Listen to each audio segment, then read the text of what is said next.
Insightful podcasts by informative hosts.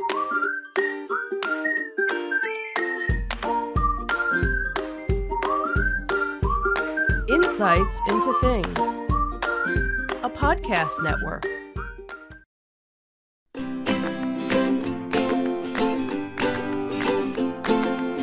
Welcome to Insights into Teens, a podcast series exploring the issues and challenges of today's youth. Your hosts are Joseph and Madison Whalen, a father and daughter team making their way through the challenges of the teenage years.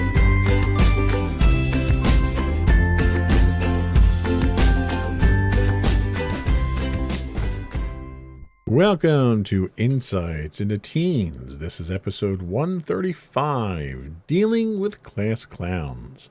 I am your host, your ghost. Oh, no, wait, that's the wrong podcast. I'm your host, Joseph Whalen, and my funny and intelligent co-host, Madison Whalen. Hi, everyone. How you doing today, Maddie? I'm doing all right. How about you? Doing all right. So you were back full-time in school this week. How'd it go for you? I don't really like it because I Yeah. don't want to be around people. Yeah, But, I can't say well. I blame you. I'm sure we'll muddle through this like we have so much during these difficult times. Yep. I feel like Winston Churchill. Anyway, so what are we talking about today? Today we're talking about class clowns. Yes, we are. So what does it mean to be a class clown? And why do kids play the class clown? What can parents do if their kids are labeled as class clowns? And how should other students deal with class clowns? That is what we're talking about on this week's episode of Insights into Things. But before we get into that, I do want to invite our listening and viewing audience to subscribe to the podcast. You can find audio versions of this podcast listed as Insights into Teens. Video versions of all the network's podcasts are listed as Insights into Things. And you can find us anywhere you get a podcast. Apple, Spotify, Google, Stitcher, etc., etc. I would also invite you to write into us, give us your feedback, tell us how we're doing, give us your own suggestions on what you'd like us to talk about here and what topics you'd like us to cover. You can email us at comments@insightsintothings.com. We're on Twitter at twitter.com/insights_things. On Facebook, you can find us at facebook.com/insightsintothingspodcast. We're also on Instagram at instagram.com/insightsintothings, or you can get all that and much more on our official website at insightsintothings.com. Are we ready? Yes, we are. All right.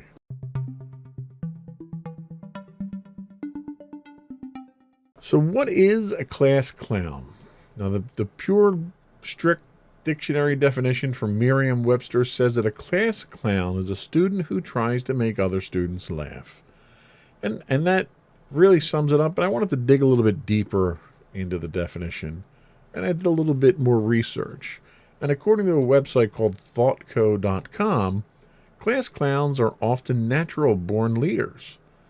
They are individuals who really want and need attention, and therefore dealing with class clowns centers on a way to channel their energy and need for attention into more positive attitudes.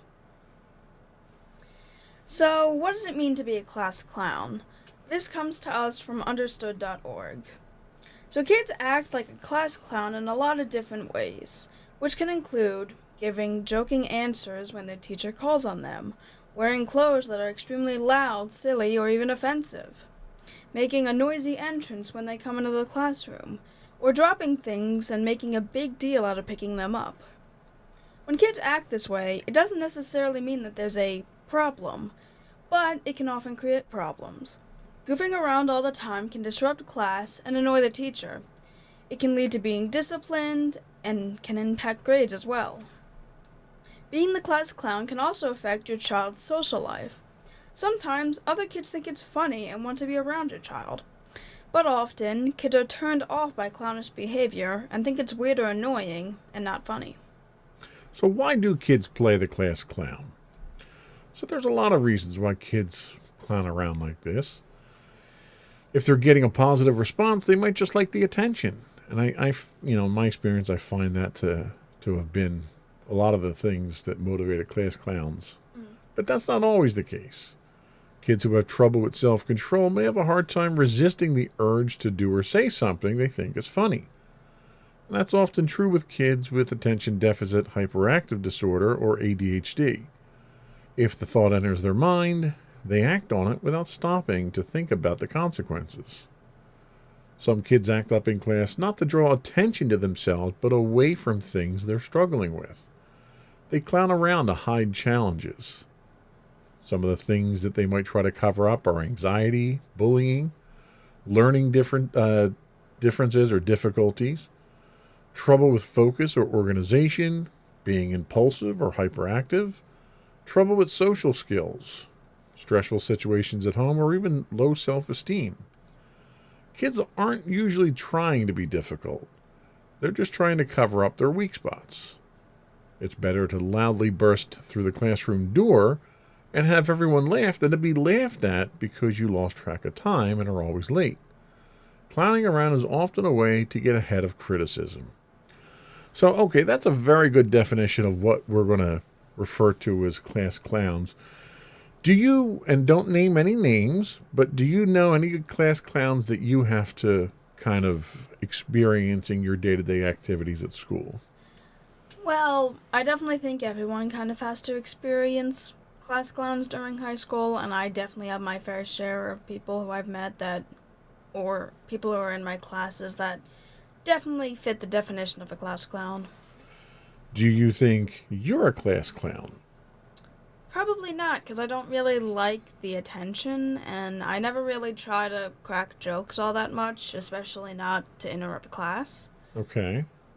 Do you find that you ever have a need to cover up any of these things like anxiety or bullying or trouble with social skills or anything like that? Do you find that you're ever in a situation where there's a need for you to cover those up for a comfort level? I mean, I would tell jokes to my friends to kind of just cover up a bad feeling I'm feeling, but, I don't really do it in front of a whole group of people. It's usually just a couple friends. I make a slightly dark joke, but that's kind of it. Okay. Well, what happens if something embarrassing happens to you? Like I know, a lot of times we'll make mistakes and goofs and miss lines on the podcast and stuff, and I'll kind of, go along with those, go with the punches and laugh about them and kind of highlight them out of fun. And you tend to not like to do that. Why is that? I don't know. I just don't really find, humor as a way to cope with that kind of stuff, or at least it's not the first resort I have.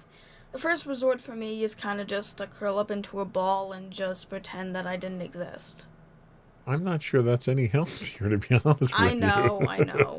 It's probably not the most healthy way to deal with it, but a lot of the times I just kind of want to walk away from the scenario and just forget about it. Right. Well, and I'll be honest, I don't think I was ever a class clown, but I was not above injecting humor into situations. One of the things with me is there's a rush of adrenaline when you can make someone smile or make someone laugh. And I think that's sort of what drives me to do some of the things that I do is I like entertaining people, right? I think most people kind of get a rush from that. And usually what happens a lot of times when I employ my sense of humor, it's a very self-deprecating sense of humor. And part of that is to kind of diffuse situations. I'm a big guy. People look at me and they either are A, intimidated by me, or B, outraged at my size, or whatever it is. And having been a big person my entire life, people always made fun of me. And there's a certain point in time in your life where you let that sort of thing get to you and you worry what other people think. And then there's another point in you reach in your life where if you beat them to the punch, then you diffuse anything that they say. So a lot of times my self-deprecating humor is really that. It's me diffusing the situation before someone has a chance to try to capitalize on it. And that's what I do with our mistakes here. If we miss a line, or I flub something, or I hit the mic, make fun of it, enjoy it. Don't try to hide it. Embrace it. We're all humans. We all make mistakes. So there's nothing wrong with it. And when you kind of turn it into a comical situation, people can laugh about it, enjoy it. It makes you look more human. I guess the reason I'm probably not a class clown is that I don't really find myself particularly funny. And I think that was why I wasn't a class clown either. Like, I had about a 30% hit rate on jokes. I would say something that was funny, and I might get a laugh out of people, and then I'd always try to follow it up, and there's a line that you shouldn't cross, where you're working the crowd too much. And in my youth, I had a nasty habit of crossing that line. And it wasn't inappropriate or anything. It was just, you cross that line and it just wasn't, the joke falls flat. It's not funny anymore. So it's very situational a lot of times. But nowadays I know I'm not funny, and that's what's funny about some of the stuff that I do. I'm a master of the dad jokes. Yeah. So anyway, so that's what we're talking about with class clowns. I think there's definitely a place for class clowns. We had several of them when I was in school. And they all kind of fit into the categories we talked about here. Do you have a lot of class clowns in your school? I mean, there's always kids that, try to crack jokes and make everyone laugh, so... And, there are definitely kids that kind of just act out to a point where, they can definitely be considered class clowns. I'd say there's a decent amount, in my school. Yeah, it was funny, going through school myself, there was always the joke class clown person. Then you had the props class clown person. The kid that would bring in the hand buzzer or the plastic poo and stuff like that and get jokes that way. And then you had, the physical class clown, the kid that was always falling down or falling off chairs or leaning back. And, so you kind of had an array of class clowns, and they were all almost like different performance artists. And they kind of all had their own little thing. And some of the kids who were class clowns were in drama club and stuff like that. So it was almost like a Broadway show where each person has their own talents, kind of. It's a shame that they never would coordinate or anything like that together. And I always only had one in any class. You never had more than one. And you may have. I didn't think I noticed it, but I think you probably didn't, just because you didn't want one showing the other up. Because they're attention hounds. They go for all the attention. So anyway, so it could possibly be a problem. There are some downfalls to it. So we're going to take a quick break. We're going to come back, and we're going to talk about what you can do as a parent if your kids are class clowns. So we'll be right back.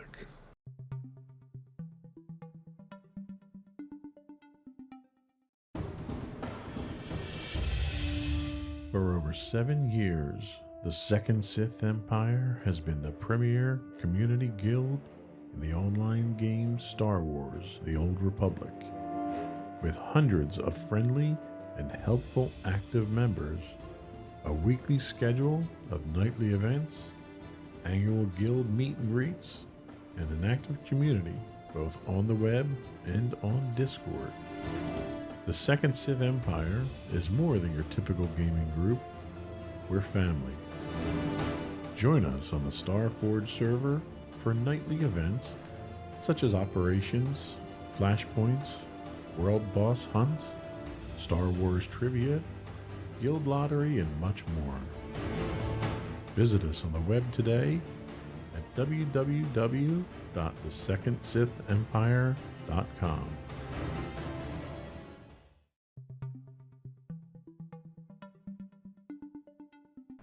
Welcome back to Insights into Teens. Today we're talking about dealing with class clowns.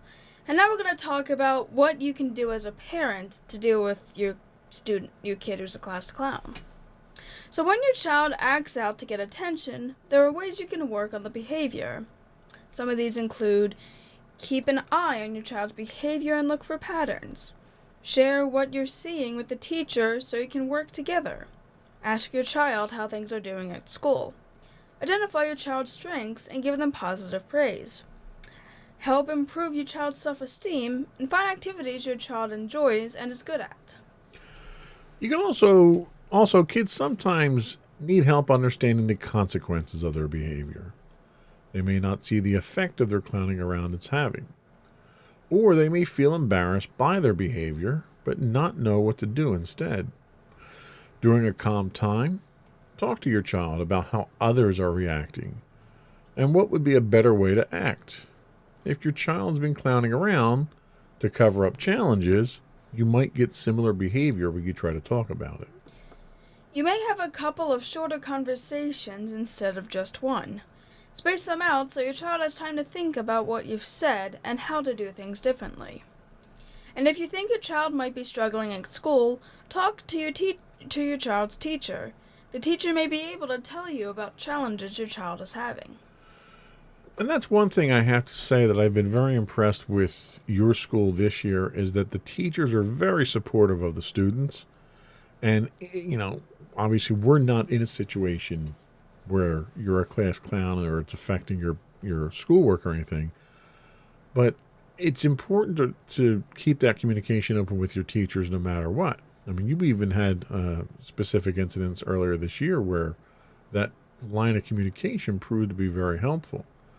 Do you see the teachers in school doing much to kind of curb any of the behavior out there that's coming from class clowns?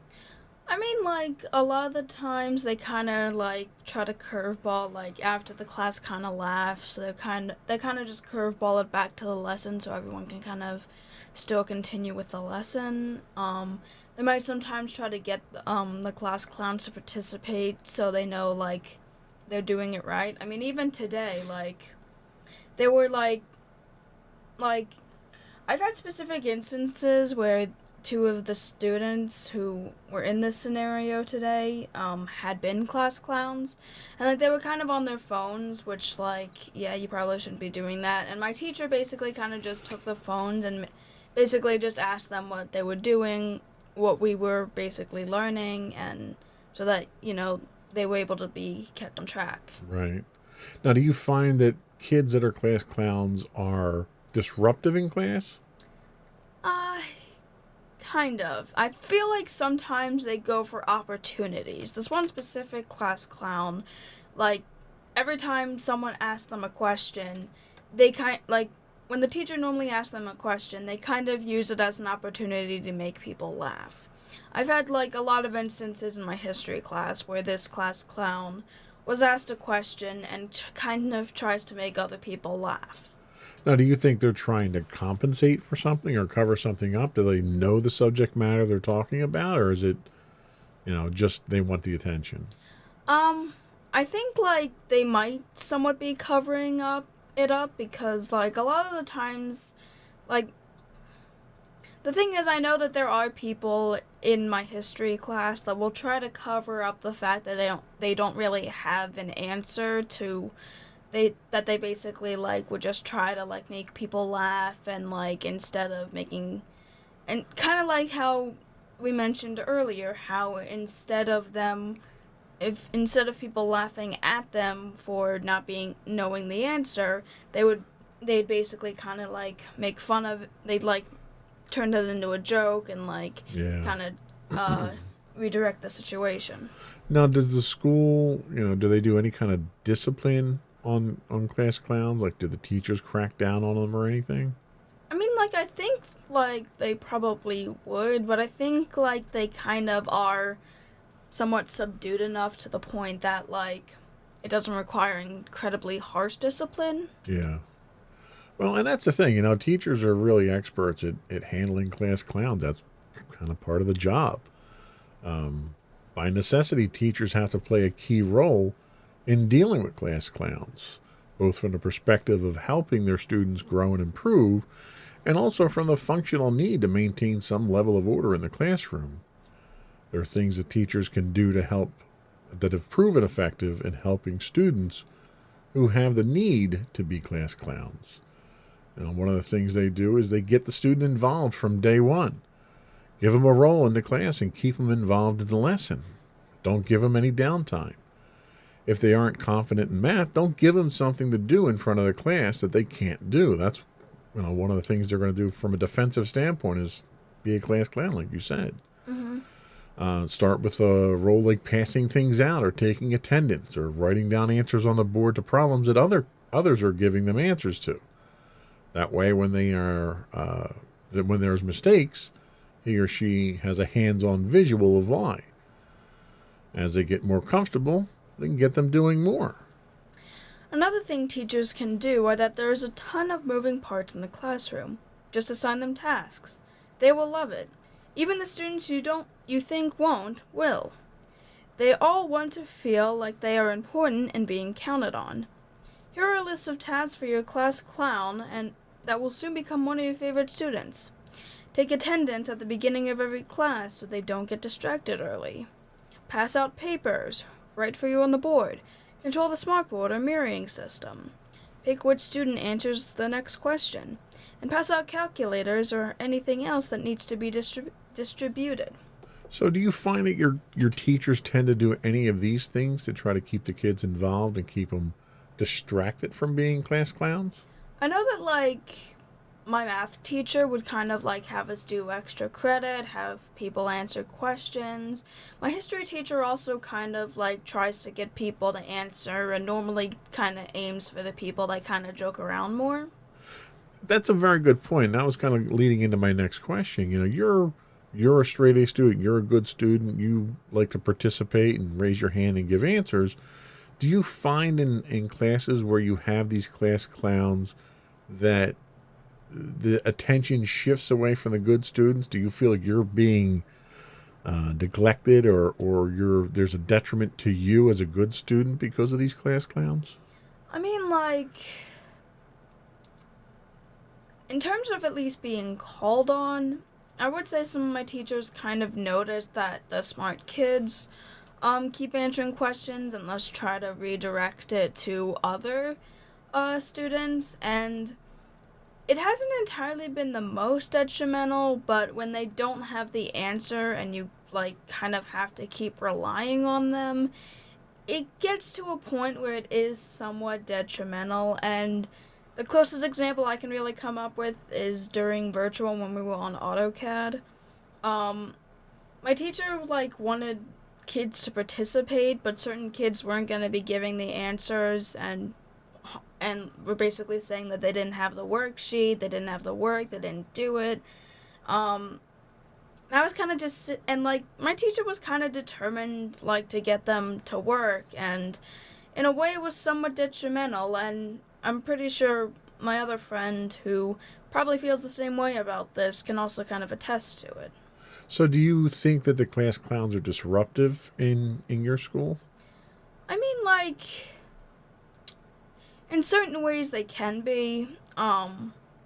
Sometimes they can say, a stupid response that, is meant to be laughed at, and, again, distracts from the fact that they might not actually have an answer. Right. Or they might ask a dumb question, or something like that, just to make people laugh. And, at times, they don't do it to an excessive point, to the point where it's, okay, can we get class going? There are instances where that has happened, and I'm just okay, can we move things along, please? But I guess in the whole of it, it's not entirely the worst thing. Do you find them funny or entertaining at all? Not really. To think. Everybody's a critic. I'm sorry. It's just their attempts at humor just fall flat for me. They just, I'm sorry, but the one class clown basically asks the most stupid stuff, and it happens over and over again, and at this point I'm just this sounds stupid. Why do people find this funny? So you're You're seeking more highbrow humor than anything. And the thing is, this one particular class clown who is still in my classes, in 5th grade we literally had a notebook where someone would write down everything stupid that he said. In 5th grade, yes. That existed. Okay. So he's consistently been a class clown then. Yes. Okay. Interesting. Well, we're going to take our last break here, and then we're going to come back and we're going to talk about how students deal with these class clowns. Might be very interesting. Yay. We'll be right back.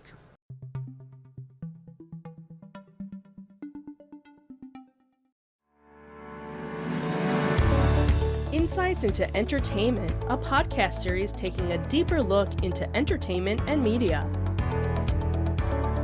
Our husband and wife team of pop culture fanatics are exploring all things from music and movies to television and fandom. We'll look at the interesting and obscure entertainment news of the week. We'll talk about theme park and pop culture news. We'll give you the latest and greatest on pop culture conventions. We'll give you a deep dive into Disney, Star Wars, and much more. Check out our video episodes at youtube.com/insightsintothings. Our audio episodes at podcast.insightsintoentertainment.com, or check us out on the web at insightsintothings.com.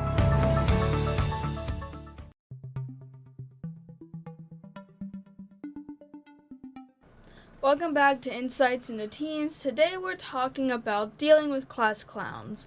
And now we're going to discuss how to deal with a class clown as a student. And this comes to us from wikihow.com.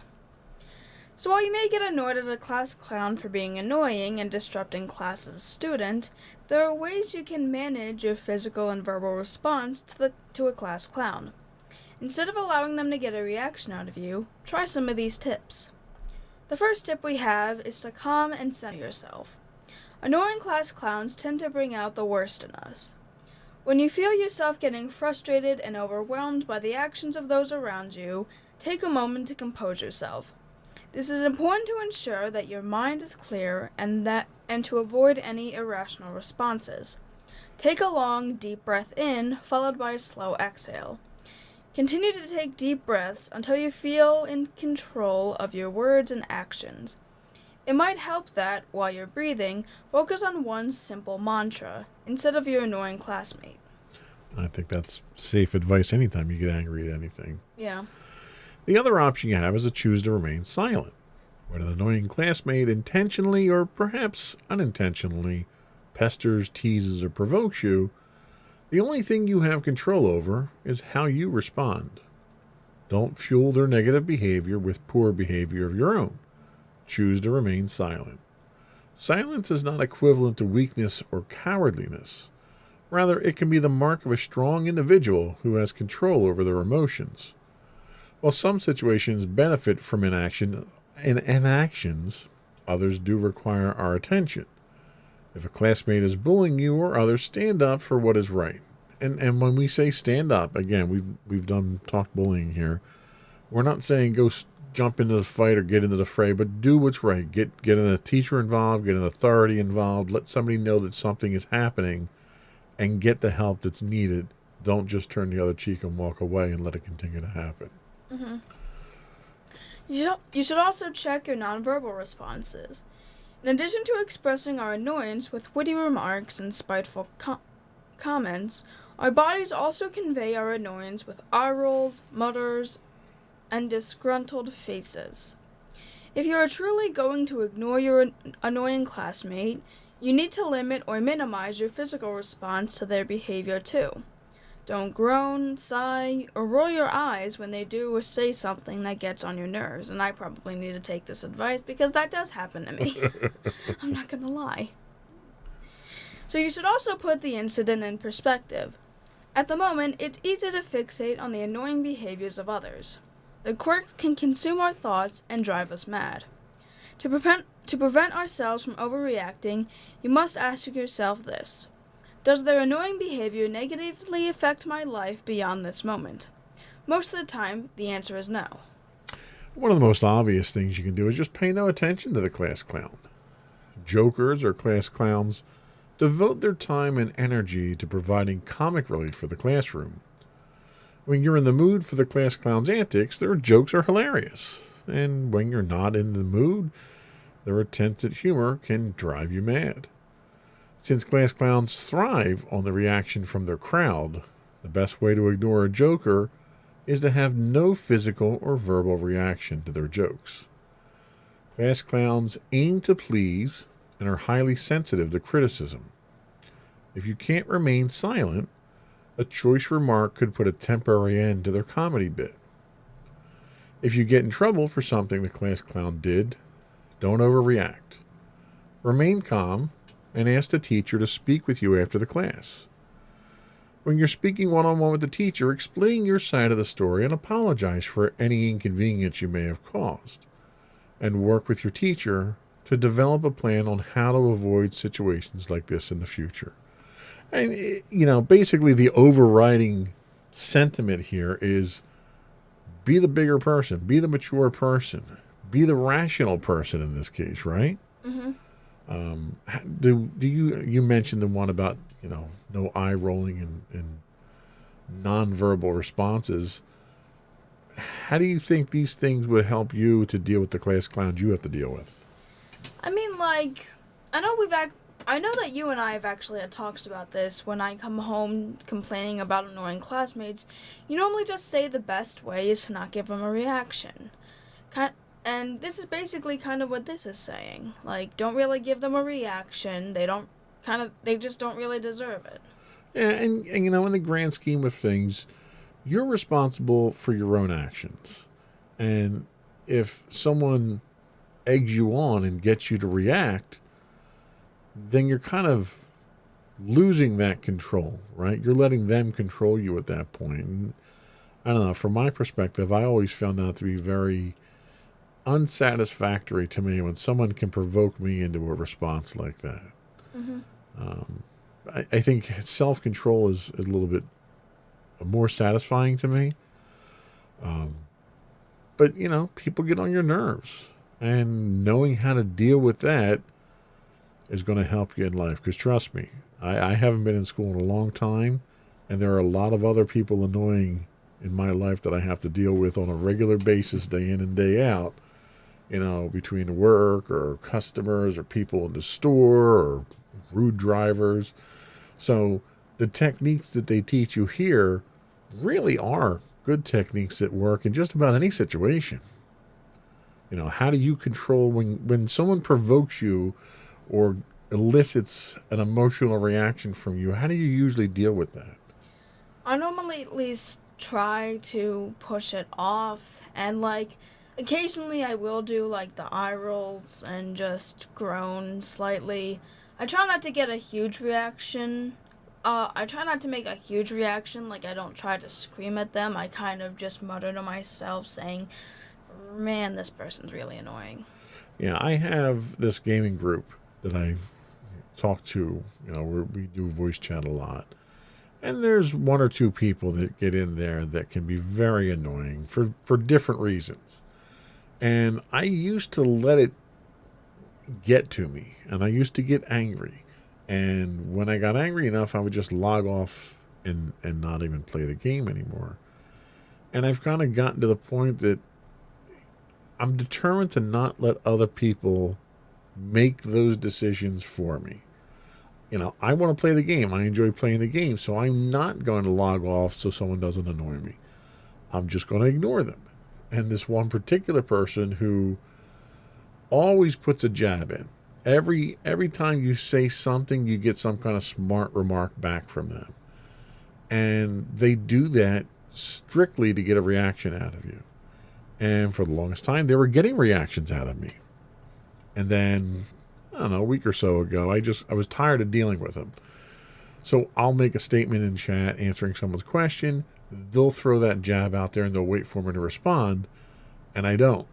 And then there's dead silence on the chat channel. And it makes this individual's comments stand out as highly inappropriate when that happens. And they felt very foolish at that. So it's one of those things where they'll crack a joke or a smart remark and you get nothing. You don't even get crickets chirping. And it shuts them down immediately. And that same technique works in most social situations. I just wish all the kids were kind of like that. Well, and that's the thing. The problem is that class clowns are class clowns because they get an audience. Yeah. And as long as they continue to get an audience, they'll be class clowns. And the reality is a lot of kids want some kind of distraction in class, especially if it's a long class or you're doing a lot of work and you're kind of deep into the class at this point in time. Kids all want a distraction.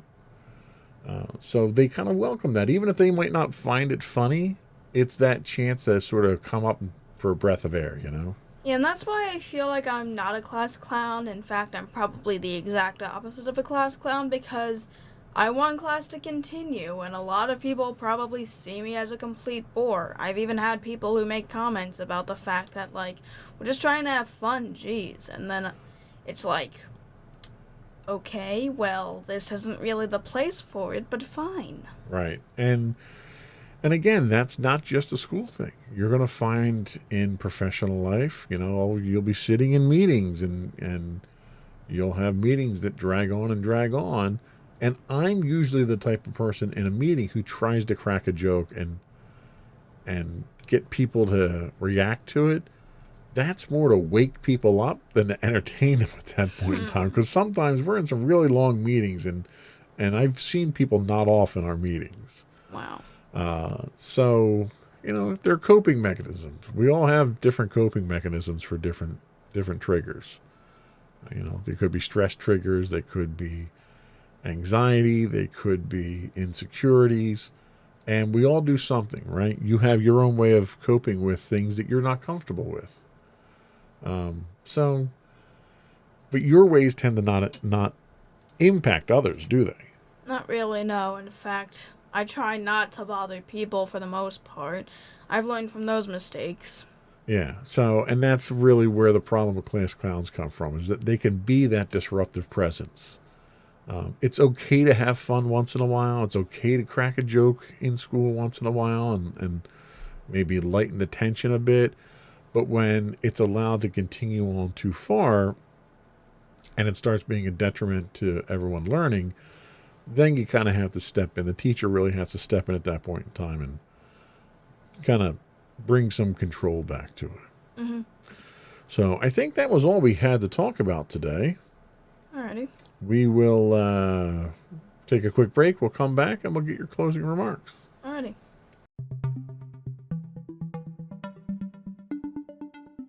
Go for your closing thoughts. Alrighty, so to everyone out there, I just wanted to say that while class clowns aren't the most problematic student, they can definitely become quite problematic very quickly. And I definitely think we tried to cover pretty much every outlook, whether it be the parent of a class clown, the teacher of a class clown, or the fellow student of a class clown. I definitely know I'm going to try to take some of this advice when dealing with class clowns on my own, and I would definitely recommend all of you who have to deal with class clowns to take as much advice from us as you can.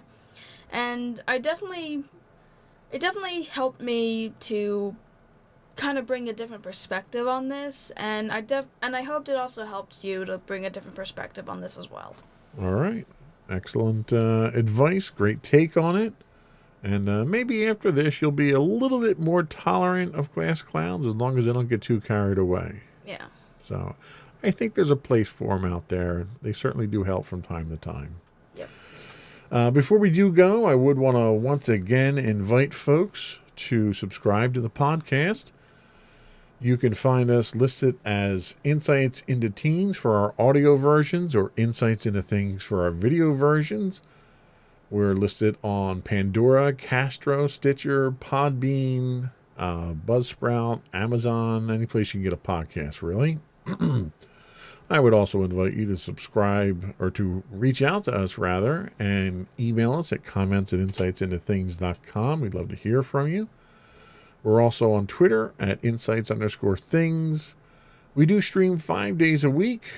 on Twitch at twitch.tv/insightsintothings. If you are an Amazon Prime subscriber, you do get a free monthly Twitch Prime subscription. We'd appreciate it if you threw that our way. Audio versions of this podcast can be found on the web at podcast.insightsintoteens.com. Video versions of this podcast can be found on the web as well at podcast.insightsintothings.com. Or you can get links to all those and much more on our website at insightsintothings.com. And you.